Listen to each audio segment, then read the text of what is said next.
Take your time with it. Take your time with it. Baby shark, do. It's a stickleback, brother. It's a stickleback, yeah? 13 games. And finally, in the Premier League, we have beaten them. Yeah, put the green screen back on with the thing you had backstage. Do the thing backstage. You had the baby shark, yeah? Do it again. Backstage. Let me go small screen.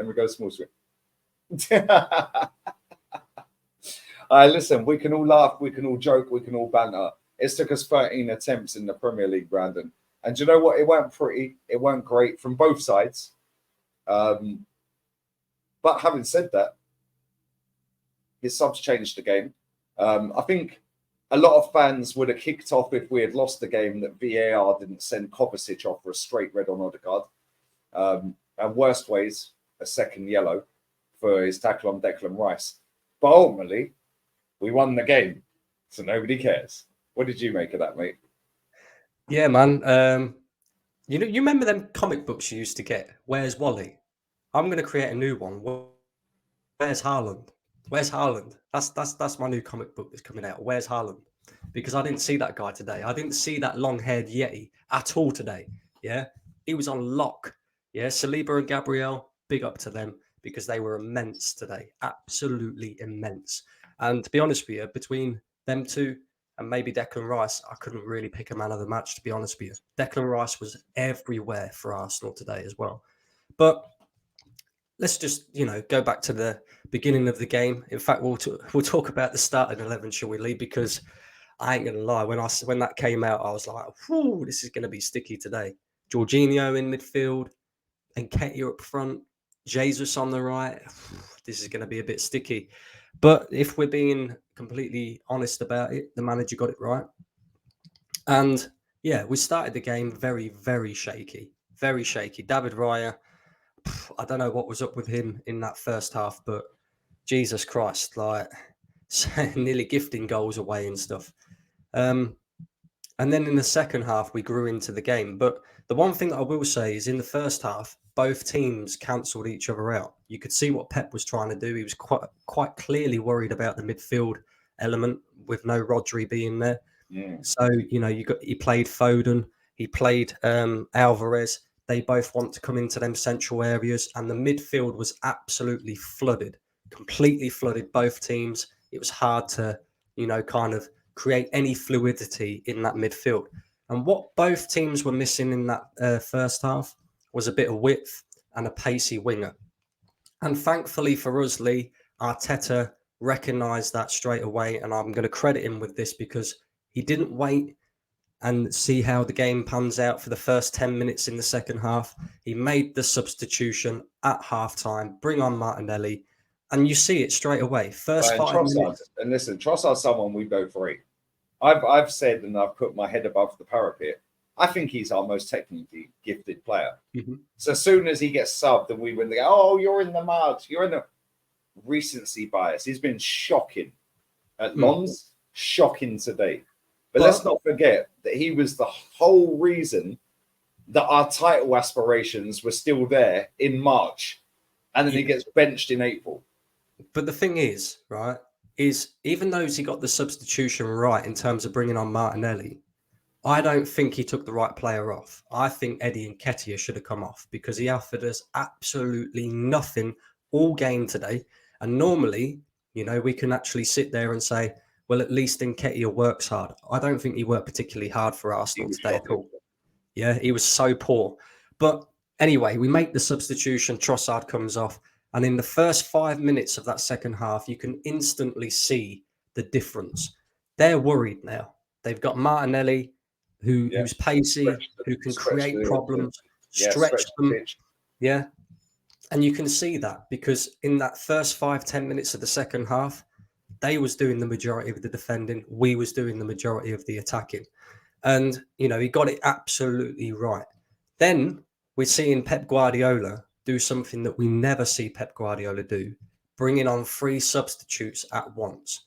I've never seen Pep do that. I've never seen Pep be so frustrated and agitated by how the game is going. Because I was sat on my watch along and I was like, oh, Now Arteta's bringing on 3 subs. Yeah, But guess yeah. what? And All 3 of our subs plus Martinelli, 1-0 to the Asna. and do you know what? Right, when he brought on them 3 subs, I've been saying it all week in my previews, everything. Doku, worried about that guy. Right, I'm worried about that guy because he's raw, he's pacey, he's strong.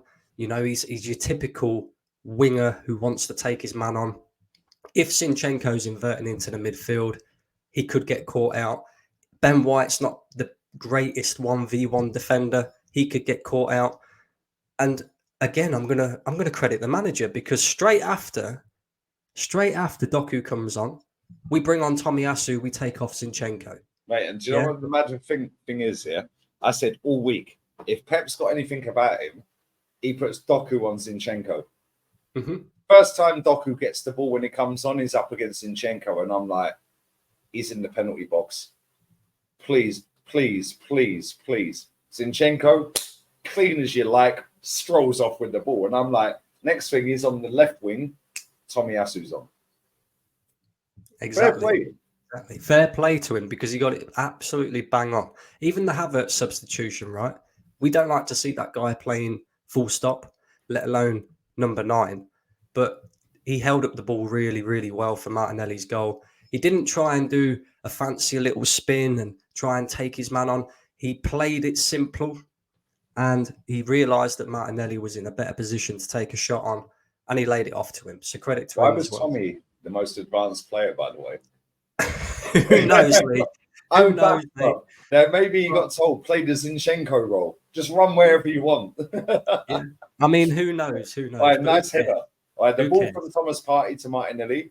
Martinelli to Tommy. And I'm like, is that Tomiyasu? Why is Tommy nodding the ball down on the penalty spot? Like, what? Yeah, it's crazy. I said this to Jez, yeah. Like, Big Steve got dragged into the after party for the treble celebrations for his club. And then he did a stream with me and he was saying, like, they got told away to Real Madrid, don't take on your fullback. Yeah. Every time you get to the fullback, slow down, pass it back. Lead them into a false sense of security that you ain't got nothing about you. Yeah. Now they'll come to the Etihad and they'll have a go and then we rip them. Right.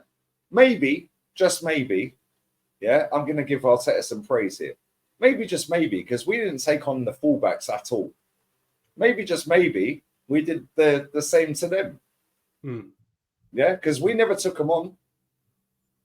Yeah, that's true. It's true. I mean, for me, I look at it today, right? Like I say, both the first half, both teams cancelled themselves out. And it wasn't necessarily down to personnel that was going to win you the game as such. It was down to managerial tactics, managerial, like, we always complain about Arteta making the wrong decisions, you know, when it comes to in-game management. But today he got it absolutely spot on, and you have to credit him with that. I thought Zinchenko, you know, even in the first half, even in the second half, when he had to do his defensive duties, he was very good today. And that's something that you don't tend to see from Zinchenko. A lot of the time he's caught out of position. A lot of the time his defending is not great. But the thing that impressed me the most about today, Lee, right? And I think you'll be on the same page as me. The concentration levels, because we've seen in recent times, especially this season, when it comes to Arsenal playing at home, we have lapses in concentration. We fail to position ourselves correctly at times. We give away sloppy and stupid goals. And today, we didn't give Man City a sniff. Like I said, I don't know where Haaland was today. I don't know where Alvarez was today. Foden. I have no idea. I have no idea. After the shot that Declan Rice cleared off the line in the 3rd minute, straight after that, Nathan Ake, thank God it was Nathan Ake and not Haaland, Alvarez, Foden, or any of the other borders they have, yeah, spoons it over the bar from 6 yards. Other than that, that was their only shot on target, by the way. The one Rice cleared off the line. Never had a shot on target. Yeah, fair play to Arteta. We're all sitting there, and I'm going to watch the game back tomorrow. Because when you're watching it live and you're streaming the chat, you've got 2 people on live with you. Like, you're like... By the way... Yeah, unbelievable. I'm buzzing, bro. That's the first time that Man City have lost back-to-back games in the Premier League since 2018, right? another stat for you here as well. Ooh, That's the least amount of shots that Man City have had in a game since 2010. Yeah. 4 wow. shots on goal, 1 on target. So we nullified them. And to be honest with you, bro, I've been on streams with Man City fans. They're crying about, oh, Rodri, oh, this, that, and the other. What about when we missed Thomas Partey and Saliba, last season? What about, when Yeah, we've Rob missed key Holding at players? centre back in there. What about the fact that our most dangerous player, who's in all competitions this season's played 10 games and scored 5 goals and created 5 assists, wasn't playing today because he's injured, Bukayo Saka? They don't tend to take these things into consideration. And look, I'm not going to get too carried away, right? Because it was a tight game and we won it with a lucky goal, as we would say. But also at the same time, they got the rub of the green today because let's be honestly, going off of recent red cards that we've seen, Kovacic should have been sent off all I day made long. straight red on Odegaard. And even if it's not a straight red, 2 minutes later, he wipes out Declan Rice. Yeah, I know. he should be off, bro. We see David Luiz get sent off, yeah, and a pen against Wolves when he was running in front. Yeah, we see Jota get sent off the other day, bro. He should be off. Yeah, I was baffled that, and when I spoke to LB, he was like screaming on 34 minutes, and I said the same on the watch on. If Pep's a genius, he takes him off now, 34th minute. He kept him on till like 60 odd. And when he came off, I was like, that guy is so lucky he never got sent off. And he should have been sent off twice. Yeah. But that was the excuse right there if we lost. Yeah. And the other thing is as well, we didn't right? lose. I guarantee you screamed as loud as I screamed when that goal went in. Mate, my whole area know that Arsenal scored. Bro, Yeah? I was knee sliding. Yeah, F Man City, me head up. I'm not going to swear too much. Yeah, I don't want to get I was knee sliding across the living room. Do you know what I mean? Like, I can't do that. I can't do that, Brandon. I'd get marble floor burns. You'll get carpet burns. Yeah, some of I don't know what it is with Man City at the moment. Like some of their fans seemed a bit rattled as well. Like I spoke to somebody after the game, and he was like, "Oh yeah, but we're missing this player and this," and I'm thinking, hang about, you brought 170 million pounds worth of talent off your bench, and you're giving it all this. Oh, we missed this player and that player. What a load of rubbish. We miss players as well, right? Real and we talk, still though, beat before we wrap this up. Is this going to get like the site? Obviously, psychologically, it's great. We've seen this with Tottenham away, Man United away, Chelsea, yeah, Martinelli, all this lot, yeah, whatever. But ultimately, are we going to win the league? Jeez, that's a because question. I said the other day, it'd be true Arsenal fashion to do the double over this lot and still not win it. It's a great result. They're not great. And they're missing Rodri today. Cool. They're missing KDB. Yeah, they're not the team they were last season. No Mahrez, Gundo, Laporte, Cancelo. Who else there? Somebody else there. Can't remember. But ultimately, are we good enough? That's a good question, Lee. It really is, mate. Because it depends on January, doesn't it, Brandon? Yeah, well, last January we see the ambition of this football club, my friend. Yeah, and you're right. It does depend on January because not much has changed, really, when you think about it in terms of our squad this season compared to last season. Yes, we've got Declan Rice. Yes, we've got, Havertz. Yes, we've got David Raya. But when we break it down like we have done before and it's, 3 in, 3 out, and then the only player who's added the squad depth is Kai Havertz, then you have to look at it and go, well, it's basically the same as last season. I know Man City, some people would probably argue, has gotten weaker in terms of, not having their experienced players like Gundogan and that they're no more. But it's going to be tough, bro, because it's not just Man City we've got to look at right now. We've got to look at Liverpool. And as of this moment in time, I don't think they'll last the whole course. But as of this moment in time, we've got to look at Tottenham as well, because they're doing some good stuff. So, yeah, it's going to be... won't win nothing, Brandon. It is what it is. We are going to wrap this up, my guy. Yeah, big up to you, man. Make sure you subscribe to the True Gooner. Link in the title. And I'll be back again for for player ratings straight away. 10 p.m. Spanish time.